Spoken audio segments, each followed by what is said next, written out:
မင်္ဂလာပါအဲ့ထဲမှာကျွန်တော်တို့ဆက်ခွက်တွေကိုပေါင်ခတ်တဲ့အခါမှာဒီလိုမျိုးမြင်းဆောင်လေးတွေဆွဲတဲ့နည်းကိုမျှဝေပေးခြင်းပါတယ်ကျွန်တော်ကဒီဆက်ခွက်တွေကိုအဲ့ထဲမှာဆိုရင်ဆက်ခွက်တွေကိုဒီလိုမျိုးပေါင်ခတ်တဲ့တေဘယ်တွေဆွဲတဲ့အခါမှာဒီလိုမျိုးတောင်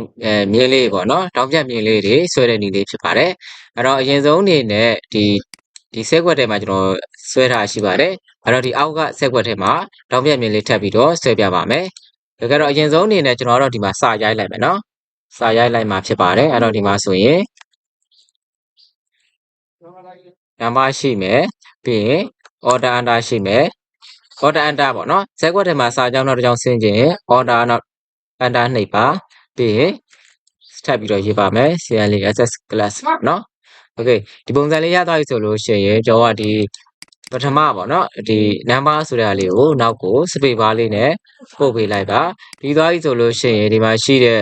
ဒီဆက်ကွက်ပါပေါ့နော်ကျွန်တော်တို့ဒါစင်တာကိုပို့ထားဖြစ်ပါတယ်ဒါလေးကိုရှေ့ကိုပို့ပါမယ် align left ပေါ့နော်ဘယ်ညှိပါမယ်ပြီးသွားရင်ဒီအပေါ်မှာဆိုရင်သူစင်တာကိုထားပါโอเคဒါဆိုလို့ရှိရင်ဒီအပေါ်မှာပေါ့နော်ဒါကြီးများသွားဆိုလို့ချင်းပြန်လျှော့ပါโอเคဒီပုံစံလေးရသွားပြီဆိုရင်ကျွန်တော်ဘယ်လိုသုံးလို့ရလဲဆိုရင်ဒေါင်းမြတ်မြင်လေးဆွဲဖို့အတွက်ဒီဆက်ကွက်လေးကို select မှတ်ပါဆက်လက်မှတ်ပြီးသွားပြီဆိုလို့ရှိရင်ကျွန်တော်ဒီမှာရှိတဲ့ border ကိုနှိပ်ပါနော် border ထဲမှာဆိုရင် more border ဆိုပြီးတော့ရှိပါတယ်โอเคကျွန်တော်မိုးဘူရာထဲမှာရောက်ပြီဆိုလို့ရှိရင်ဒီနေရာလေးမှာဒီဘူရာပေါ့နော်ဘူရာကာလာကိုရွေးမဲ့ဆိုရင်လည်းဒီမှာကာလာတွေကိုကိုယ့်ရဲ့စိတ်တန်းချက်ကာလာတွေရွေးလို့ရတယ်လို့ကျွန်တော်ဒီအပေါ်မှာဆိုရင်တောင်းပြမြင်းတွေကိုလည်းဒီစတိုင်ပေါ့နော်ဘူရာစတိုင်တွေကိုစိတ်ကြိုက်ဒီမှာလည်းရွေးချယ်လို့ရပါတယ်ကျွန်တော်တို့ဒီမြင်းသေးသေးလေးထည့်မှာဖြစ်တဲ့အတွက်သူ့ကိုနှိပ်လိုက်မယ်ဒီတောင်းပြမြင်းလေးကိုတစ်ချက်နှိပ်လိုက်ပါပြီးရင် okay ကိုပေးလိုက်ပါဒီလိုမျိုးလေးရမှာဖြစ်ပါတယ်နောက်တစ်ခုကဒီလိုမျိုး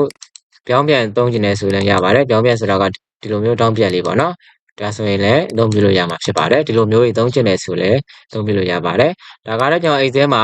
တောင်းပြမြင်းတွေကိုဒီလိုမျိုးတောင်းပြမြင်းမြဲဆောင်လေးတွေဆွဲတဲ့နေကိုမျှဝေပေးကြတာဖြစ်ပါတယ်ဒီသင်ခန်းစာလေးကိုရမယ်လို့ထင်ပါတယ်အားလုံးစပယ်ကြပါစေခင်ဗျာ